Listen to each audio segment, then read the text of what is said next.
ನಮಸ್ತೆ ಫ್ರೆಂಡ್ಸ್, ಇವತ್ತಿನ ನಾವು ವಿಡಿಯೋದಲ್ಲಿ ನೋಡಕ್ ಹೋಗ್ತಿದೀವಿ ಜಗತ್ತಲ್ಲೇ ಅತ್ಯಂತ ಕ್ರೂರವಾಗಿದ್ದಂತ ಒಬ್ಬ ಕ್ರಿಮಿನಲ್ ಬಗ್ಗೆ. ಕ್ರಿಮಿನಲ್ ಅಂತ ಬಂದಾಗ ಇತಿಹಾಸದಲ್ಲಿ ತುಂಬಾ ಜನ ಕ್ರಿಮಿನಲ್ಸ್ ಇದ್ದಾರೆ, ಬಟ್ ಈತನ ಒಂದು ಇತಿಹಾಸ ಏನಿದೆ ಇವತ್ತಿಗೂ ಕೂಡ ಯಾರು ಅದನ್ನ ರಿಪ್ಲೇಸ್ ಮಾಡಕ್ ಆಗಿಲ್ಲ. ಆ ಮಟ್ಟಿಗೆ ಈತ ಕ್ರೂರಿ ಆಗಿದ್ದ. ಕೊಲಂಬಿಯಾದಲ್ಲಿ ಹುಟ್ಟಿದಂತ ಈತ ಇಡೀ ಒಂದು ಕಾನ್ಸ್ಟಿಟ್ಯೂಷನ್ ಅನ್ನೇ ಈತ ಚೇಂಜ್ ಮಾಡೋಷ್ಟು ಪವರ್ ಅನ್ನ ಬೆಳೆಸ್ಕೊಂಡಿದ್ದ. ಸುಮಾರು 4,000 ಜನರನ್ನ ಈತ ಸಾಯಿಸಿದ್ದ. ಈ 4,000 ಜನದಲ್ಲಿ ಸುಮಾರು 600ಕ್ಕೂ ಹೆಚ್ಚು ಜನ ಪೊಲೀಸರನ್ನೇ ಈತ ಸಾಯಿಸಿದ್ದ. ಆತನ ಒಂದು ಕ್ರೂರತೆಗೆ, ಆತನ ಕೆಲಸಕ್ಕೆ ಯಾರೆಲ್ಲ ಅಡ್ಡಿ ಬರ್ತಾರೋ ಅವ್ರನ್ನೆಲ್ಲರೂ ಕೂಡ ಒಂದು ಆತನ ಜೊತೆಗೆ ಅವರು ಶಾಮೀಲಾಗ್ಬೇಕು, ಇಲ್ಲ ಅಂದ್ರೆ ಅವರು ಸತ್ತು ಸ್ವರ್ಗ ಸೇರ್ಬೇಕು. ಎರಡೇ ಈತನ ಸಿದ್ಧಾಂತ. ಈತ ಯಾವಾಗ್ಲೂ ಕೂಡ ಹೇಳ್ತಾ ಇದ್ದ ಪ್ಲಾತಾ ಅವ್ರ ಪ್ಲೋಮೋ. ಸೊ ಪ್ಲಾತಾ ಅಂದ್ರೆ ನೀವು ನನ್ನ ಜೊತೆಗೆ ಸೇರ್ಕೊಳ್ಳಿ, ನಾನು ನಿಮ್ಮ ಜೀವನವನ್ನೇ ಚೇಂಜ್ ಮಾಡ್ತೀನಿ. ಪ್ಲೋಮೋ ಅಂತಂದ್ರೆ ನಾನು ನಿಮ್ಮ ಜೀವನವನ್ನೇ ಸರ್ವನಾಶ ಮಾಡ್ತೀನಿ ನಿಮ್ಮ ಕುಟುಂಬ ಸಮೇತವಾಗಿ ಅಂತ ಹೇಳಿ. ಸೊ ಆ ತರದ ಒಬ್ಬ ಕ್ರೂರವಾದಂತ ಕ್ರಿಮಿನಲ್ ಬಗ್ಗೆ ನಾವು ಇವತ್ತು ತಿಳ್ಕೊತಾ ಇದೀವಿ. ಸುಮಾರು ಈತನ ಕ್ರಿಮಿನಲ್ ಆಕ್ಟಿವಿಟಿಗಳು ನಡೀತಾ ಇತ್ತು. ಅದರಲ್ಲಿ ಮೇನ್ ಈತನಿಗೆ ಒಂದು ದೊಡ್ಡ ಎಕನಾಮಿಕ್ ಸೋರ್ಸ್ ಆಗಿದ್ದು, ಫಿನಾನ್ಷಿಯಲ್ ಸೋರ್ಸ್ ಆಗಿದ್ದು ಕೊಕೇನ್. ಹೌದು.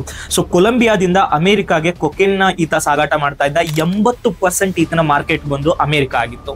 ಈತನ ಹತ್ರ ದುಡ್ಡು ಎಷ್ಟು ಬರ್ತಾ ಇತ್ತು ಅಂದ್ರೆ ಆತನಿಗೆ ದುಡ್ಡನ್ನ ಕೌಂಟ್ ಮಾಡಕ್ಕೆ ಟೈಮ್ ಆಗುತ್ತೆ ಅಂತ ಹೇಳಿ ಆತ ಜಸ್ಟ್ ಅದನ್ನ ತೂಕ ಹಾಕ್ತಾ ಇದ್ರು, ಕೆಜಿ ಲೆಕ್ಕದಲ್ಲಿ ತೂಕ ಹಾಕ್ತಾ ಇದ್ರು. ಸೊ ಯಾವುದೇ ಒಂದು ಊರಿಗೆ ಹೋದ್ರು ಕೂಡ ಆ ಊರಲ್ಲಿ ದುಡ್ಡು ಇರಬೇಕು ನನಗೆ ಖರ್ಚು ಮಾಡೋದಕ್ಕೆ ಅನ್ನೋದಕ್ಕೋಸ್ಕರ ನೆಲಗಳಲ್ಲಿ, ಜಮೀನಲ್ಲೆಲ್ಲ ಹೂತಿಡ್ತಾ ಇದ್ರು. ಸುಮಾರು 10% ದುಡ್ಡನ್ನ ಇಲಿಗಳೇ ತಿಂದು ಖಾಲಿ ಮಾಡ್ತಾ ಇದ್ವಿ ಈತನ ದುಡ್ಡುಗಳನ್ನ. ಈತನಿಗೆ ನೋಡ್ಲಿಕ್ಕೆ, ಈತನ ಮಕ್ಕಳು ಎಂಜಾಯ್ ಮಾಡ್ಲಿಕ್ಕೆ ಅಂತ ಹೇಳಿ ಒಂದು ದೊಡ್ಡದಾದಂತ ಝೂನ ಈತ ಕಟ್ಸ್ಕೊಂಡಿದ್ದ. ಎಷ್ಟೋ ಸಾರಿ ಆತನ ವಿರುದ್ಧವಾದಂತ ಕೇಸ್ಗಳು ಕೋರ್ಟಿಗೆ ಬರುತ್ತೆ ಅಂದಾಗ ಕೋರ್ಟ್ಗಳ ಮೇಲೆನೆ ಅವನು ಒಂದು ಯುದ್ಧ ಸಾರ್ತಿದ್ದ, ಕೋರ್ಟ್ಗಳನ್ನು ಅವನು ಅಟ್ಯಾಕ್ ಮಾಡ್ತಾ ಇದ್ದ. ಸೊ ಇಷ್ಟೆಲ್ಲ ಆದ್ಮೇಲೆ ಅವನು ದೊಡ್ಡ ತಲೆನೋವು ಆಗಿದ್ರಿಂದಾಗಿ ಅವನ್ನ ಅರೆಸ್ಟ್ ಮಾಡಬೇಕು ಅಂತ ಹೊರಟಾಗ ಅಮೆರಿಕ ಮತ್ತೆ ಕೊಲಂಬಿಯಾ ಇಬ್ರಿಗೂ ಕೂಡ ಅದು ಸಾಧ್ಯ ಆಗಲ್ಲ. ಆತನ ಒಂದು ಒಪ್ಪಿಗೆ ಮೇಲೆ, ಆತನ ಒಂದು ಡಿಮ್ಯಾಂಡ್ ಮೇಲೆ ಆತನನ್ನ ಒಂದು ಜೈಲ್ನಲ್ಲಿ ಇರಿಸ್ತಾರೆ. ಸೊ ಆತ ಜೈಲ್ನಲ್ಲಿ ಇದ್ರೂ ಕೂಡ ಆ ಜೈಲ್ ಯಾವ ಒಂದು 5 ಸ್ಟಾರ್ ಹೋಟೆಲ್ಗೂ ಕಡಿಮೆ ಆಗಿರ್ಲಿಲ್ಲ. ಅಲ್ಲಿ ಗ್ರಂಥಾಲಯ ಇತ್ತು, ಸ್ಪೋರ್ಟ್ಸ್ಗೋಸ್ಕರ ಅಲ್ಲಿ ಫುಟ್ಬಾಲ್ ಸ್ಟೇಡಿಯಂ, ಪ್ರತಿ ಒಂದು ಕೂಡ ಅದ್ರೊಳಗಡೆ ಇತ್ತು. ಅಲ್ಲಿ ಹೋದ್ರೂ ಕೂಡ ಈತನ ಕೊಕೇನ್ ಬಿಸ್ನೆಸ್ ಕಡಿಮೆ ಆಗಿರ್ಲಿಲ್ಲ. ಸೊ ನಾವ್ ಇವತ್ತಿನ ಈ ವಿಡಿಯೋನಲ್ಲಿ ನೋಡಕ್ ಹೋಗ್ತಾ ಇದ್ದೀವಿ ಪಾಬ್ಲೋ ಎಸ್ಕೋಬಾರ್ ಎಮಿಲಿಯೋ ಗವಿರಿಯಾ ಬಗ್ಗೆ.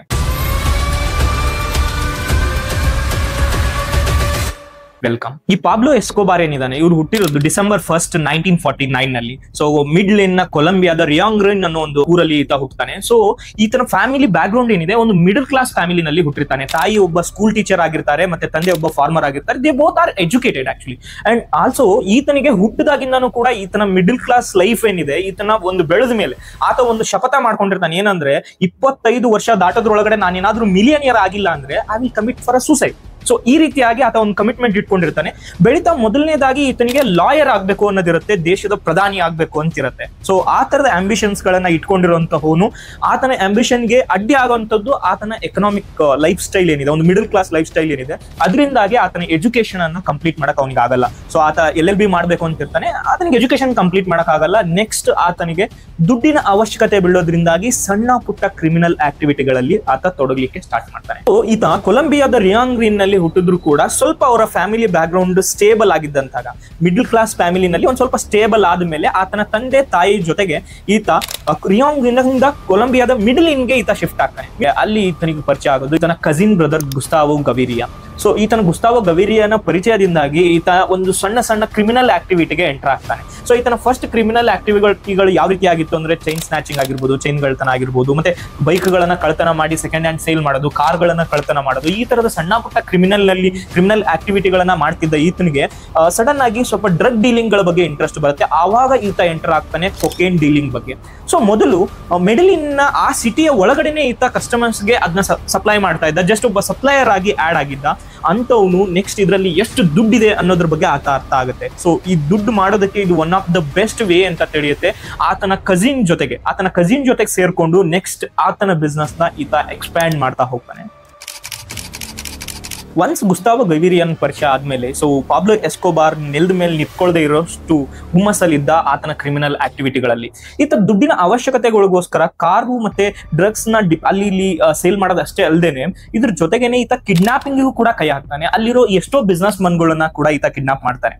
ಸೊ ಕಿಡ್ನಾಪ್ ಮಾಡೋದು ಅಷ್ಟೇ ಅಲ್ಲದೇನೆ ಆತನಿಗೆ ದುಡ್ಡು ಕೊಟ್ಟ ಮೇಲೂ ಕೂಡ ಅವರನ್ನ ಈತ ಕೊಲೆ ಮಾಡ್ತಾನೆ. ಅವ್ರನ್ನ ಈತ ಅಲ್ಲಿ ಹೊರಗಡೆ ಅವ್ರನ್ನ ರಿಲೀಸ್ ಮಾಡೋದೇ ಇಲ್ಲ. ಏನಕ್ಕೆ ಅಂತಂದ್ರೆ ನೆಕ್ಸ್ಟ್ ಆತನ ವಿರುದ್ಧವಾಗಿ ಯಾವುದೇ ತರನಾದಂತಹ ಸಾಕ್ಷಿಗಳನ್ನ ಉಳಿಸಬಾರ್ದು ಅನ್ನೋಂತ ಮೇನ್ ಪ್ಲಾನ್ ಈತನದಾಗಿರುತ್ತೆ. ಇದ್ರ ಜೊತೆಗೇನೆ ಕೊಕೇನ್ ನಲ್ಲಿ ಈತ ಯಾವ ಮಟ್ಟಿಗೆ ಬೆಳಿತಾನೆ ಅಂದ್ರೆ ಮಿಡಲ್ ಈಸ್ಟ್ ನಲ್ಲಿ ಕೆಲವೊಂದಿಷ್ಟು ಪ್ರೊಡಕ್ಷನ್ ಹೌಸ್ ಗಳನ್ನ ಈತ ಬಿಲ್ಡ್ ಮಾಡ್ತಾನೆ. ಕಾಡಿನ ನಡುವೆ ಈತ ಪ್ರೊಡಕ್ಷನ್ ಹೌಸ್ ಗಳನ್ನ ಬಿಲ್ಡ್ ಮಾಡ್ತಾನೆ. ಸೊ ನೀವು ನಂಬಲ್ಲ, ಸುಮಾರು 80% ಕೊಕೇನ್, ಇವನ್ ಅಮೆರಿಕ ಆಗಿರ್ಬೋದು, ಯುರೋಪಿನ ಹೊರಗಡೆ ತುಂಬಾ ದೇಶಗಳಿಗೆ 80% ಕೊಕೇನ್ ಅನ್ನ ಈತನ ಈ ಒಂದು ಕಾಟಲಿಂದಾನೆ, ಈತನ ಒಂದು ಪ್ರೊಡಕ್ಷನ್ ಹೌಸ್ ಗಳಿಂದಾನೆ ಡಿಸ್ಟ್ರಿಬ್ಯೂಟ್ ಮಾಡ್ತಾ ಇತ್ತು. ಸೊ ಸುಮಾರು ಜನ ಒಂದು ಪಾರ್ಟ್ನರ್ ಗಳನ್ನ ಈತ ಬಿಲ್ಡ್ ಮಾಡ್ಕೊಂಡಿದ್ದ. ಚಾವೋ ಬ್ರದರ್ಸ್ ಅಂತಿದ್ದಾರೆ, ಸುಮಾರು ಜನ ಪಾರ್ಟ್ನರ್ಸ್ ನ ಮಾಡ್ಕೊಂಡು ಅವ್ರೆಲ್ಲರ ಜೊತೆಗೆ ಒಂದು ವ್ಯವಸ್ಥಿತವಾದಂತಹ ಟೀಮ್ ನ ಮಾಡ್ಕೊಂಡು ಈತ ಈ ಬಿಸ್ನೆಸ್ ನ ಮಾಡ್ತಾ ಇದ್ದ. ನೀವು ಯೋಚನೆ ಮಾಡಿ, ಒಂದು ವಾರದಲ್ಲಿ ಸುಮಾರು 15 to 20 ಟನ್ ಕೊಕೇನ್ ನ ಈತ ಪ್ರೊಡ್ಯೂಸ್ ಮಾಡ್ತಾ ಇದ್ದ. ಸೊ ಒಂದ್ಸರಿ ಕ್ಯಾಲ್ಕುಲೇಟ್ ಮಾಡಿ, 1 kg ಟನ್ಗೆ 1980s ನಲ್ಲಿ 1 kg ಟನ್ಗೆ 1.2 crores ವ್ಯಾಲ್ಯೂ ಇತ್ತು. ಅಷ್ಟು ದುಡ್ಡನ್ನ ಈತ ಮಾಡ್ತಾ ಇದ್ದ. ಅದ್ರ ಜೊತೆಗೇನೆ ಈ ಒಂದು ಡ್ರಗ್ಸ್ ನ ಬೇರೆ ಬೇರೆ ದೇಶಗಳಿಗೆ ಸಪ್ಲೈ ಮಾಡೋದಕ್ಕೋಸ್ಕರ ಈತನ ಪ್ಲಾನ್ಸ್ ಇತ್ತಲ್ವಾ. ಸೊ ಅದೆಲ್ಲದೂ ಕೂಡ ಒಂದು ಸಾರಿ ಜನರಿಗೆ ಗೊತ್ತಾದಾಗ ಶಾಕ್ ಆಗೋ ರೀತಿಯಾಗಿತ್ತು. ಹೇಗಿತ್ತು ಅಂದ್ರೆ, ಒಂದು ಟ್ರಾನ್ಸ್ಪೋರ್ಟೇಷನ್ ಇರ್ಬೋದು, ಪ್ರತಿಯೊಂದನ್ನು ಕೂಡ ಆತನ ಚೈನ್ ಸಿಸ್ಟಮ್ ಇರ್ಬೋದು, ವಿಮಾನಗಳನ್ನ ಯೂಸ್ ಮಾಡ್ತಾ ಇದ್ದ. ಏರೋಪ್ಲೇನ್ ನಲ್ಲಿ ಎಲ್ಲಾ ಸೀಟ್ಗಳನ್ನ ತೆಗೆದು ಅಟ್ ಎ ಟೈಮ್ಗೆ 1500 kilos 1.5 ಟನ್ ಒಂದು ಕೊಕೇನ್ ಈತ ಸಪ್ಲೈ ಮಾಡ್ತಾ ಇದ್ದ ಅಮೆರಿಕಾಗೆ. ಸೊ ಪ್ಲೇಸ್ ಒಂದು ಬೇಸಿಕ್ ಆಗಿ ಹೇಳೋದಾದ್ರೆ, ಒಂದು ಕಡೆಯಿಂದ ಏರ್ಪೋರ್ಟ್ ನಲ್ಲಿ ಈತ ಲೋಡ್ ಮಾಡಿದ್ರೆ ಅಲ್ಲಿ ಅನ್ಲೋಡೇ ಆಗ್ತಿದ್ದು ಹೇಗೆ ಅಂದ್ರೆ, ಜಸ್ಟ್ ಅವರು ಏರೋಪ್ಲೇನ್ ಇಂದ ಎಲ್ಲಾ ಬಾಕ್ಸ್ ಗಳನ್ನ ಥ್ರೋ ಮಾಡ್ತಾ ಇದ್ರು, ಒಂದು ಮಾರ್ಕ್ ಮಾಡ್ಕೊಂಡು ಅಮೆರಿಕಾನಲ್ಲಿ, ಅದ್ನಲ್ಲಿ ಲ್ಯಾಂಡೇ ಮಾಡ್ತಾ ಇರಲಿಲ್ಲ ಫ್ಲೈಟ್ ನ. ಸೊ ಆ ರೀತಿಯಾಗಿ ಸುಮಾರು 80% ಈತನ ಕೊಕೇನ್ ಔಟ್ ಸೈಡ್ ಅಲ್ಲೇ ಸೇಲ್ ಆಗ್ತಾ ಇತ್ತು. ಒನ್ಸ್ ಈತನ ಕೊಕೇನ್ ಪ್ರೊಡಕ್ಷನ್ ಒಂದು ಪೀಕ್ ನಲ್ಲಿ ಇರುವಂತ ಟೈಮ್ ನಲ್ಲಿ ಆತ ದೇಶದ GDP ಏನಿದೆ, ದೇಶದ GDP, ಕೊಲಂಬಿಯಾದ GDP 35 ಬಿಲಿಯನ್ ಇರುವಂತ ಟೈಮ್ ನಲ್ಲಿ ಈತನ ಬಳಿ ಸುಮಾರು $25 to 30 billion ಇತ್ತು. ಅಷ್ಟು ದುಡ್ಡನ್ನ ಈತ ಮಾಡಿದ. ಆ ದುಡ್ಡನ್ನ ಸ್ಟೋರ್ ಮಾಡ್ಲಿಕ್ಕೋಸ್ಕರನೇ ಎಷ್ಟೋ ಪ್ರಾಪರ್ಟಿಗಳನ್ನ ಈತ ಪರ್ಚೇಸ್ ಮಾಡ್ತಾ ಇದ್ದ. ಸೊ ಇವರು ನೆಲದಲ್ಲಿ ಹೂತ ಹಾಕಿರೋ ದುಡ್ಡನ್ನ 10%, ವರ್ಷಕ್ಕೆ 10% ಆ ದುಡ್ಡನ್ನ ಇಲಿಗಳೇ ತಿಂದು ಖಾಲಿ ಮಾಡ್ತಾ ಇದ್ವು. ಅಷ್ಟು ದುಡ್ಡನ್ನ ಈತ ಮಾಡಿದ. ಸೊ ಈತನಿಗೆ ದುಡ್ಡಿನ ಅಮಲು ಎಷ್ಟು ಏರಿತ್ತು ಅಂದ್ರೆ, ಆತ ಎಷ್ಟೋ ಮ್ಯಾನ್ಷನ್ ಗಳನ್ನ ಪರ್ಚೇಸ್ ಮಾಡಿದಾನೆ, ಎಷ್ಟೋ ದೊಡ್ಡ ಐಲ್ಯಾಂಡ್ ಗಳನ್ನ ಪರ್ಚೇಸ್ ಮಾಡಿದಾನೆ. ಅದ್ರ ಜೊತೆಗೇನೆ ಎಷ್ಟು ಝೂ ಗಳನ್ನ, ಆತನ ಒಂದು ಸ್ವಂತ ಪ್ರೈವೇಟ್ ಝೂ ಕೂಡ ಆತ ಮಾಡ್ಕೊಂಡಿದ್ದ. ಒನ್ಸ್ ಈ ದುಡ್ಡು ಬರ್ತಿದ್ದಂಗೆನೆ ಆತ ತನ್ನ ಬಿಸ್ನೆಸ್ ಪಾರ್ಟ್ನರ್ಸ್ ಏನಿದ್ದಾರೆ ಆ ಎಲ್ಲಾ ಬಿಸ್ನೆಸ್ ಪಾರ್ಟ್ನರ್ಸ್ ಕೂಡ 1 by 1 ಸಾಯಿಸ್ತಾ ಬರ್ತಾನೆ. ಸೊ ಅವ್ನೆಲ್ಲರೂ ಕೂಡ ಈತ ಸಾಯಿಸ್ತಾ ಬರೋದ್ರ ಜೊತೆಗೆ ತನ್ನ ಎಂಪೈರ್ ಏನಿರುತ್ತೆ ಒಂದು ಪೀಕಲ್ ಇರುತ್ತೆ. ಜಗತ್ತಿನ 7ನೇ ಅತಿ ದೊಡ್ಡ ಶ್ರೀಮಂತ ಆಗಿದ್ದ. Pablo Escobar 7th richest person ಆದ್ಮೇಲೆ, in the beginning of the video ನಾನು ನಿಮ್ಗೆ ಒಂದ್ಸರಿ ಮೆನ್ಷನ್ ಮಾಡಿದ್ದೆ, he wanted to be the president of the Colombia ಅಂತ ಹೇಳಿ. ಸೊ ಅಂದ್ರೆ ಈತನಿಗೆ ದೇಶದ ಪ್ರೆಸಿಡೆಂಟ್ ಆಗ್ಬೇಕು ಅನ್ನೋ ಆಸೆ ಏನಿತ್ತು, ಅದನ್ನ ಒಂದು 7th richest ಪರ್ಸನ್ ಆದ್ಮೇಲೆ ಮತ್ತೆ ಆತ ಅದ್ರ ಬಗ್ಗೆ ಯೋಚನೆ ಮಾಡ್ತಾನೆ. ಈತ ಆಗಿನ ಸರ್ಕಾರದಲ್ಲಿ, ಕೊಲಂಬಿಯಾದ ಕಾಂಗ್ರೆಸ್ ಸರ್ಕಾರದಲ್ಲಿ ಒಬ್ಬ ಮೆಂಬರ್ ಆಗೋದಷ್ಟೇ ಅಲ್ಲದೆ ಒಂದು ಎಲೆಕ್ಷನ್ ಕೂಡ ಗೆಲ್ತಾನೆ. ಎಲೆಕ್ಷನ್ ಗೆದ್ದಾದ ಮೇಲೆ ಅಲ್ಲಿನ ಸಂಸತ್ತಲ್ಲಿ ಒಂದ್ಸರಿ ಈತನ ಬಗ್ಗೆ ಒಬ್ಬ ಜರ್ನಲಿಸ್ಟ್ ಕಂಪ್ಲೀಟ್ ಆಗಿ ಆತನ ಕ್ರಿಮಿನಲ್ ಆಕ್ಟಿವಿಟಿಗಳನ್ನ ಓಪನ್ ಮಾಡ್ತಾನೆ, ಗುಲಿರಿಮೋ ಕ್ಯಾಮೋ. ಸೊ ಈ ಜರ್ನಲಿಸ್ಟ್ ಏನಿದ್ದಾನೆ, ಆತನ ಒಂದು ಹಿಂದೆ ಆತ ಮಾಡಿದಂತ ಒಂದು ಸ್ಮಾಲ್ ಕ್ರಿಮಿನಲ್ ಆಕ್ಟಿವಿಟಿ ನಲ್ಲಿ ಇದೆ ಡ್ರಗ್ ರಿಲೇಟೆಡ್ ಆಗಿ ಒಂದ್ಸರಿ ಅರೆಸ್ಟ್ ಆಗಿರ್ತಾನೆ. ಅವಾಗ ಒಂದು ಫೋಟೋ ತೆಗೆಸ್ಕೊಂಡಿರ್ತಾನೆ, ತುಂಬಾ ನಗ್ನಗ್ತಾ ಆ ಫೋಟೋನ ತೆಗೆಸ್ಕೊಂಡಿರ್ತಾನೆ. ಆ ಫೋಟೋ ಈತನ ಕೆರಿಯರ್ಗೆ ತುಂಬಾ ದೊಡ್ಡ ಕಪ್ಪು ಚುಕ್ಕೆ ಆಗುತ್ತೆ. ನೀವು ಆ ಫೋಟೋ ಕೂಡ ನೋಡಬಹುದು. ಸೊ ಇದರಿಂದ ಏನಾಗುತ್ತೆ, ಅಲ್ಲಿಗೆ ರಿಸೈನ್ ಮಾಡಿದ ಮೇಲೆ ಅದನ್ನ ಇವನು ವೈಲೆನ್ಸ್ ಇಂದ ಉತ್ತರ ಕೊಡ್ತಾನೆ. ಅಂದ್ರೆ ಆ ಜರ್ನಲಿಸ್ಟ್ ಏನಿದ್ದ ಅವರನ್ನ ಒಂದು ವಾರದೊಳಗಡೆ ಈತ ಅಸಾಸಿನೇಟ್ ಮಾಡ್ತಾನೆ. ಈತ ತನ್ನ ಎಲ್ಲಾ ಕ್ರಿಮಿನಲ್ ಆಕ್ಟಿವಿಟಿಗಳಿಗೂ ಕೂಡ ಒಂದು ಸಿದ್ಧಾಂತವನ್ನ ಫಾಲೋ ಮಾಡ್ತಾ ಇದ್ದ, ಪ್ಲಾತಾ ಆಫ್ ರೋಮೋ ಅಂತ ಹೇಳಿ. ಪ್ಲಾತಾ ಅಂದ್ರೆ ನೀವು ನನ್ನ ಜೊತೆಗೆ ಸೇರ್ಕೊಳ್ಳಿ, ನಾನು ಕೊಡುವಂತ ದುಡ್ಡನ್ನ ತಗೊಂಡು ನೀವು ನನ್ನ ಜೊತೆಗೆ ಸೇರ್ಕೊಳ್ಳಿ, ಇಲ್ಲ ಅಂತಂದ್ರೆ ನನ್ನ ಕಡೆಯಿಂದ ನೀವು ಮತ್ತು ನಿಮ್ಮ ಕುಟುಂಬ ಸಂಪೂರ್ಣವಾಗಿ ನಾನು ನಾಶ ಮಾಡ್ತೀನಿ ಅಂತ ಹೇಳಿ. ಈ ಒಂದು ವಿಷಯನ ಇಟ್ಕೊಂಡು ಇವನ್ ಈತ ಜಡ್ಜ್ ಗಳಿಗೆ ಕೂಡ ಲಂಚ ಕೊಡ್ತಾ ಇದ್ದ, ಪೊಲೀಸರಿಗೂ ಕೂಡ ಲಂಚ ಕೊಡ್ತಾ ಇದ್ದ, ಅಲ್ಲಿರುವಂತ ಮೀಡಿಯಾಗಳನ್ನು ಕೂಡ ಈತ ಕಂಟ್ರೋಲ್ ಮಾಡ್ತಾ ಇದ್ದ. ಸೊ ಜನರಿಗೆ ಈತನ ಬಗ್ಗೆ ಒಳ್ಳೆ ಅಭಿಪ್ರಾಯ ಬರಲಿ ಅನ್ನೋದಕ್ಕೋಸ್ಕರ ಆ ಟೈಮ್ ನಲ್ಲಿ ಈತ ಚಾರಿಟಿಗೂ ಕೂಡ ದುಡ್ಡು ಕೊಡ್ತಾ ಇದ್ದ. ಸೊ ಒನ್ ಸೈಡ್ ಈತ ಕ್ರಿಮಿನಲ್ ಆಗಿದ್ರೆ, ಅನದರ್ ಸೈಡ್ ಎಷ್ಟೋ ಜನರಿಗೆ ಈತ ಒಬ್ಬ ರಾಬಿನ್ ಹುಡ್ ಆಗಿದ್ದ, ಒಬ್ಬ ಹೀರೋ ಆಗಿದ್ದ ಕೂಡ. ಜನರು ಈತನಿಗೆ ಸಪೋರ್ಟ್ ಕೂಡ ಮಾಡ್ತಾ ಇದ್ರು. ಆ ಮೂಮೆಂಟ್ ನಲ್ಲಿ ಸುಮಾರು 4,000 ಜನರನ್ನ ಈತ ಸಾಯಿಸಿದ್ರೆ, ಈತನ ಕೆಲಸವನ್ನ ಒಪ್ಕೊಳ್ಳದೆ ಇರುವಂತ ಜರ್ನಲಿಸ್ಟ್, ಮತ್ತೆ ಈತನ ಕೆಲಸವನ್ನ ಒಪ್ಕೊಳ್ಳದೆ ಇರುವಂತ ಜಡ್ಜ್, ಮತ್ತೆ ಈತನ ಕೆಲಸವನ್ನ ಒಪ್ಕೊಳ್ಳದೆ ಇರುವಂತ ಪೊಲೀಸರು ಅದರಲ್ಲಿ ಅರ್ಧದಷ್ಟು ಜನರಿದ್ರು. 1989 ನಲ್ಲಿ ಕೊಲಂಬಿಯನ್ ಗೌರ್ಮೆಂಟ್ ನವರು ಅಮೆರಿಕದವ್ರ ಜೊತೆ ಸೇರ್ಕೊಂಡು ಈತನ ಅಸಾಸಿನೇಷನ್ ಗೋಸ್ಕರ ಪ್ಲಾನ್ ಮಾಡ್ತಾರೆ. ಅಂಡ್ ಯಾವ ರೀತಿಯಾದಂತ ಒಂದು ಒಪ್ಪಂದ ಮಾಡ್ಕೊಂತಾರೆ ಅಂದ್ರೆ, ಯಾವುದೇ ಒಂದು ಫ್ಯೂಚರ್ ನಲ್ಲಿ ಆ ಒಂದು ಕೊಲಂಬಿಯಾದಲ್ಲಿ ಇದ್ದಂತ ಪಾಬ್ಲೋ ಎಸ್ಕೋಬಾರ್ ಏನಿದ್ದಾನೆ, ಈತನನ್ನ ಅರೆಸ್ಟ್ ಮಾಡಿದ್ರೆ ಅಮೆರಿಕದವ್ರಿಗೆ ಕೊಡ್ಬೇಕು ಅಂತೇಳಿ. ಯಾಕೆ ಅಂದ್ರೆ ಅಮೆರಿಕಾಗೆ ಸುಮಾರು 80% ಕೊಕೇನ್ ಈತಂದು ಹೋಗ್ತಾ ಇರೋದ್ರಿಂದಾಗಿ ಈತನ ಕ್ರಿಮಿನಲ್ ಆಕ್ಟಿವಿಟಿಗಳು ಆಸ್ ಕೊಲಂಬಿಯಾದಲ್ಲಿ ಹೇಗೆ ನಡೀತಾ ಇತ್ತು ಅದೇ ರೀತಿಯಾಗಿ ಅಮೆರಿಕದಲ್ಲೂ ಕೂಡ ನಡೀತಾ ಇತ್ತು. ಅಮೆರಿಕನ್ಸ್ ತುಂಬಾನೇ ಕೊಲಂಬಿಯಾಗೆ ಫಂಡಿಂಗ್ ಮಾಡ್ತಾ ಇದ್ರು, ಬಿಕಾಸ್ ಈತನನ್ನ ಅರೆಸ್ಟ್ ಮಾಡಬೇಕು ಅಂತೇಳಿ. ಒನ್ಸ್ ಈತ ಅರೆಸ್ಟ್ ಆದ್ಮೇಲೆ ಕೊಲಂಬಿಯಾದಿಂದ ಅಮೆರಿಕಾಗೆ ಯಾವಾಗ ಕೊಡೋದಕ್ಕೆ ಕೊಲಂಬಿಯಾ ಗೌರ್ಮೆಂಟ್ ಒಪ್ಕೊಳ್ಳುತ್ತೋ ಅಲ್ಲಿಗೆ ಈತನ ತಾಳ್ಮೆಯ ಕಟ್ಟೆ ಮಿತಿ ಮೀರಿರುತ್ತೆ.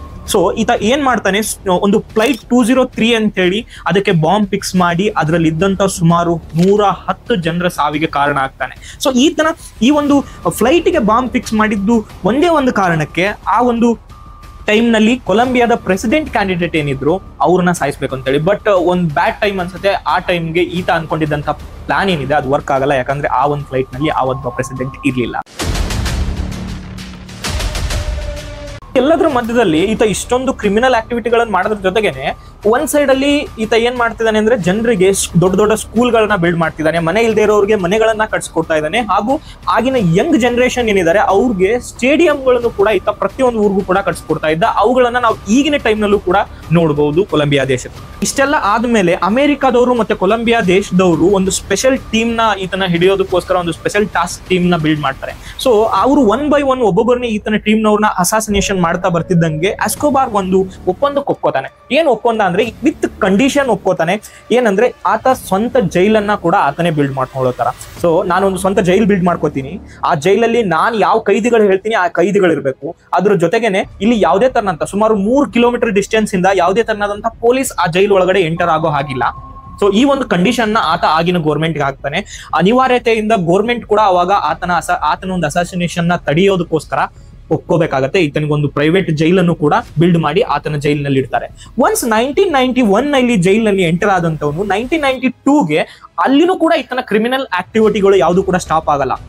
ಡ್ರಗ್ ರಿಲೇಟೆಡ್ ಬಿಸ್ನೆಸ್ ಗಳನ್ನ ಅಲ್ಲೇ ಇದ್ದು ಮೀಟಿಂಗ್ ನಡೆಸ್ತಿರ್ತಾನೆ. ಮತ್ತೆ ಒಳಗಡೆ ಈತ ಹಾಕಿಸ್ಕೊಂಡಿದ್ದಂತ ಪ್ರಿಸನರ್ಸ್ ಏನಿದ್ದಾರೆ ಸೊ ಅವ್ರನ್ನೂ ಕೂಡ ಈತ ಸಾಯಿಸ್ತಾ ಬರ್ತಾನೆ. ಯಾರೆಲ್ಲ ಅಲ್ಲಿ ಜಸ್ಟ್ ಒಂದು ಸ್ಮಾಲ್ ಗೇಮ್ ಆಡುವಾಗ ಈತನಿಗೆ ಯಾರಾದ್ರೂ ಅಡ್ಡಿ ಕೊಡ್ಸಿದ್ರೆ ಸಣ್ಣ ಸಣ್ಣ ವಿಷಯಕ್ಕೋಸ್ಕರ ಅಲ್ಲಿದ್ದಂತ ಪ್ರಿಸನರ್ಸ್ ನ ಈತ ಸಾಯಿಸ್ತಾ ಬರ್ತಾನೆ. ಈ ರೀಸನ್ಗೆ 1992 ನಲ್ಲಿ ಅಲ್ಲಿಂದ ಅವನ್ನ ಶಿಫ್ಟ್ ಮಾಡಬೇಕು ಅಂತ ಹೇಳಿ ಮಿಲಿಟರಿ ಅಲ್ಲಿಗೆ ಎಂಟರ್ ಆಗುತ್ತೆ. ಅಷ್ಟರೊಳಗಡೆನೆ ಎಸ್ಕೋಬಾರ್ ಅಲ್ಲಿಂದ ಎಸ್ಕೇಪ್ ಆಗಿರ್ತಾನೆ. ಆತನಿಗೆ ಕಟ್ಟಿದಂತ ಪ್ರಿಸನ್ ಇಂದ ಎಸ್ಕೇಪ್ ಆದ್ಮೇಲೆ ಕೊಲಂಬಿಯನ್ ಪೊಲೀಸ್ ಮತ್ತೆ USDEA ಏನಿದ್ದಾರೆ, ಡ್ರಗ್ ಎನ್ಫೋರ್ಸ್ಮೆಂಟ್ ಅಥಾರಿಟಿ ಆಗಿರ್ಬೋದು, ಮತ್ತೆ ಅಲ್ಲಿಯೇ ಒಂದು ಇನ್ನೊಂದು ಗ್ರೂಪ್ ಏನಿದೆ ಲಾಸ್ಟ್ ಪೇಪರ್ಸ್ ಅಂತ ಹೇಳಿ. ಈ ಲಾಸ್ಟ್ ಪೇಪರ್ಸ್ ಬಂದು ನಾನು ನಿಮ್ಗೆ ಮುಂದೆ ಮೆನ್ಷನ್ ಮಾಡಿದ್ದೆ, ಈತ ಸುಮಾರು 4,000 ಜನರನ್ನ ಸಾಯಿಸಿದ್ದ ಅಂತ ಹೇಳಿ. ಪೊಲೀಸ್ ಆಗಿರ್ಬೋದು, ಜಡ್ಜ್ ಆಗಿರ್ಬೋದು, ಇವ್ರ ಫ್ಯಾಮಿಲಿ ಮೆಂಬರ್ಸ್ ಏನಿದ್ದಾರೆ ಇವರೆಲ್ಲರೂ ಒಂದು ಗ್ರೂಪ್ ಮಾಡ್ಕೋತಾರೆ ಲಾಸ್ಟ್ ಪೇಪರ್ಸ್ ಅಂತ ಹೇಳಿ. ಇವ್ರು ಗ್ರೂಪ್ ಮಾಡ್ಕೊಂಡು ಆತನ ಎಲ್ಲಾ ಒಂದು ಬಿಸ್ನೆಸ್ ಪಾರ್ಟ್ನರ್ಸ್ ಏನಿದ್ರು, ಪಾಬ್ಲೋ ಎಸ್ಕೋಬಾರ್ನ ಬಿಸ್ನೆಸ್ ಪಾರ್ಟ್ನರ್ಸ್ ಏನಿದ್ದಾರೆ 1 by 1 ಸಾಯಿಸ್ತಾ ಬರ್ತಾರೆ. ಸೊ ಇದರಿಂದಾಗಿ ಪಾಬ್ಲೋ ಎಸ್ಕೋಬಾರ್ಗೆ ತುಂಬಾನೇ ಪ್ರಾಬ್ಲಮ್ ಆಗುತ್ತೆ. ಮತ್ತೆ ಆತನ ವೈಫು ಮತ್ತೆ ಆತನ ತಾಯಿ ಏನಿದ್ದಾರೆ ಆತನ ಮಕ್ಕಳ ಜೊತೆಗೆ ಅವರನ್ನ ಈತ ರಷ್ಯಾಗೆ ಟ್ರಾನ್ಸ್ಫರ್ ಮಾಡ್ಬೇಕು ಅಂತ ಇರ್ತಾನೆ. ಅಲ್ಲಿ ಕೂಡ ಏರ್ಪೋರ್ಟ್ ಅಲ್ಲಿ ಅವ್ರನ್ನ ಅರೆಸ್ಟ್ ಮಾಡ್ತಾರೆ. ಹಾಗಾಗಿ ಒಂದು ಫ್ಯಾಮಿಲಿಯಿಂದ ಸಪರೇಟ್ ಆಗಿರುವಂತಹ ಟೈಮ್ ಬರುತ್ತೆ. ಈತ ಸಂಪಾದನೆ ಮಾಡಿರುವಂತಹ ದುಡ್ಡು ಕೂಡ ಸ್ವಲ್ಪವಾಗಿ ಕ್ರಮೇಣವಾಗಿ ಖಾಲಿ ಆಗ್ತಾ ಬರುತ್ತೆ. December 2, 1993 ಆತ ತನ್ನ 44th ಇಯರ್ ಬರ್ತ್ಡೇ ಸೆಲೆಬ್ರೇಟ್ ಮಾಡ್ಕೊಳ್ಬೇಕಾದ್ರೆ ಕೊಲಂಬಿಯನ್ ಪೊಲೀಸ್ಗೆ ಒಂದು ಇನ್ಫಾರ್ಮೇಶನ್ ಬರುತ್ತೆ, ಆತ ಮೆಡಲಿನ್ ಸಿಟಿನಲ್ಲೇ ಇದ್ದಾನೆ ಅನ್ನೋದ್ರ ಬಗ್ಗೆ. ಸೊ ಆನ್ ದ ಟೈಮ್ ನಲ್ಲಿ ಆನ್ ದ ಸ್ಪಾಟ್ಗೆ ಆ ಟೈಮ್ಗೆ ಬಂದಂತ ಪೊಲೀಸರು ಆತನನ್ನ ಶೂಟ್ ಮಾಡಿ ಸಾಯಿಸ್ತಾರೆ. ಬಟ್ ಇದರಲ್ಲಿ ಕೆಲವೊಂದಿಷ್ಟು ಗೊಂದಲಗಳು ಕೂಡ ಇದೆ. ಆತ ತನ್ನನ್ನು ತಾನು ಶೂಟ್ ಮಾಡ್ಕೊಂಡ ಅನ್ನೋದನ್ನು ಕೂಡ ಹೇಳ್ತಾರೆ. ತಾನು ಪೊಲೀಸರಿಗೆ ಸಿಗಬಾರ್ದು, ಆತನ ಅಮೆರಿಕ ಜೈಲಿಗೆ ಕಳಿಸ್ತಾರೆ ಅಂತ ಹೇಳಿ. ಸೊ ಅಮೆರಿಕ ಜೈಲಿನ ಬಗ್ಗೆ ಈತನಿಗೆ ತುಂಬಾನೇ ಭಯ ಇತ್ತು, ಅದು ನರಕಕ್ಕಿಂತ ಕಡಿಮೆ ಇರಲ್ಲ ಅಂತ ಹೇಳಿ. ಹಾಗಾಗಿ ಇಷ್ಟು ದೊಡ್ಡ ಸಾಮ್ರಾಜ್ಯವನ್ನ ಕಟ್ಕೊಂಡಿದ್ದಂತ ಈತ ತುಂಬಾ ದೊಡ್ಡ ದಾರುಣವಾದಂತ ಸಾವನ್ನ ಸಾಯ್ತಾನೆ. ಒನ್ಸ್ ಈತನ ಅಸಾಸಿನೇಷನ್ಸ್ ಪೊಲೀಸ್ ಕಡೆಯಿಂದ ಆದ್ಮೇಲೆ ಗೋರ್ಮೆಂಟ್ ಏನಿದೆ, ಕೊಲಂಬಿಯನ್ ಗೋರ್ಮೆಂಟ್ ಅವರು ಈತನ ಎಲ್ಲ ವಿಲ್ಲಾಗಳಾಗಿರ್ಬೋದು, ಈತನ ಏನು ಪ್ರಾಪರ್ಟಿಗಳಿದೆ ಅದೆಲ್ಲದನ್ನು ಕೂಡ ಡೆಸ್ಟ್ರಾಯ್ ಮಾಡ್ತಾರೆ. ಇನ್ನೊಬ್ಬರಿಗೆ ಇದೊಂದು ಸ್ಫೂರ್ತಿ ಆಗಬಾರ್ದು ಅಂತ ಹೇಳಿ. ನೀವು ನಂಬಲ್ಲ, ಇವತ್ತಿಗೂ ಕೂಡ ಕೊಲಂಬಿಯಾ ದೇಶದಲ್ಲಿ ಈ ತರದ ಒಬ್ಬ ಕ್ರಿಮಿನಲ್ ಮತ್ತೆ ಅವತ್ತು ಹುಟ್ಕೊಳ್ಳಿಲ್ಲ. ಆ ರೀತಿಯಾದಂತ ಒಂದು ದೊಡ್ಡ ಲೆಗೆಸಿ ಈತ ಮೇಂಟೈನ್ ಮಾಡಿದ್ದ. ಈತನ ಬಗ್ಗೆ ಒಬ್ಬ ಪಾಬ್ಲೋ ಎಸ್ಕೋಬಾರ್ ಏನಿದ್ದಾನೆ ಈತನ ಬಗ್ಗೆ ನೀವು ಕಂಪ್ಲೀಟ್ ಮಾಹಿತಿ ತಿಳ್ಕೋಬೇಕು, ಇನ್ನೂ ಇನ್ಫಾರ್ಮೇಶನ್ಸ್ ನ ವಿತ್ ವಿಜುವಲ್ಸ್ ನೀವು ನೋಡಬಹುದು ಅನ್ನೋದಾದ್ರೆ ನೆಟ್ಫ್ಲಿಕ್ಸ್ ಅವರ ನಾರ್ಕೋಸ್ ಏನಿದೆ ಅದರಲ್ಲಿ ಕೂಡ ನೀವು ನೋಡ್ಕೋಬಹುದು, ಕಂಪ್ಲೀಟ್ ಆದಂತ ಇನ್ಫಾರ್ಮೇಶನ್ ಸಿಗುತ್ತೆ. ಸೊ ನೀವು ಈ ವಿಡಿಯೋನಲ್ಲಿ ನೋಡಿದ್ರಿ ಜಗತ್ತಿನ 7ನೇ ಅತಿ ದೊಡ್ಡ ಶ್ರೀಮಂತ ಆಗಿದ್ರು ಕೂಡ ಹೇಗೆ ಈತ ಕೊನೆಗೆ ಏನು ಇಲ್ಲದೆ ಸತ್ತೋದ, ತನ್ನ ಫ್ಯಾಮಿಲಿ ಮುಖಾನ ನೋಡ್ದೇನು ಕೂಡ ಹೇಗೆ ಸತ್ತೋದ ಅಂತ ಹೇಳಿ. ಇಷ್ಟೊಂದು ತಪ್ಪು ಮಾಡಿರುವಂತವನು ಈ ತರ ಸಾಯೋದ್ರಲ್ಲಿ ಒಂದ್ ರೀತಿಯಾಗಿ ನಾವು ಅದನ್ನ ಒಪ್ಕೋಬಹುದು, ಓಕೆ ಈತ ಸತ್ತಿದ್ದು ಆತ ಮಾಡಿರೋ ಪಾಪಕ್ಕೋಸ್ಕರ ಈತ ಸತ್ತಿದ್ದ ಅಂತ ಹೇಳಿ. ಬಟ್ ನಾನ್ ನಿಮ್ಗೆ ನೆಕ್ಸ್ಟ್ ಸ್ಟೋರಿನಲ್ಲಿ ಹೇಳ್ತಾ ಇರೋದು ಲಕ್ಷಾಂತರ ಜನ ನಾವ್ ಯಾಕೆ ಸಾಯ್ತಿದೀವಿ ಅಂತಾನು ಗೊತ್ತಿಲ್ದೇನೆ ಸತ್ತಿರುವಂತ ಒಂದು ಸ್ಟೋರಿನ. So let's wait and watch.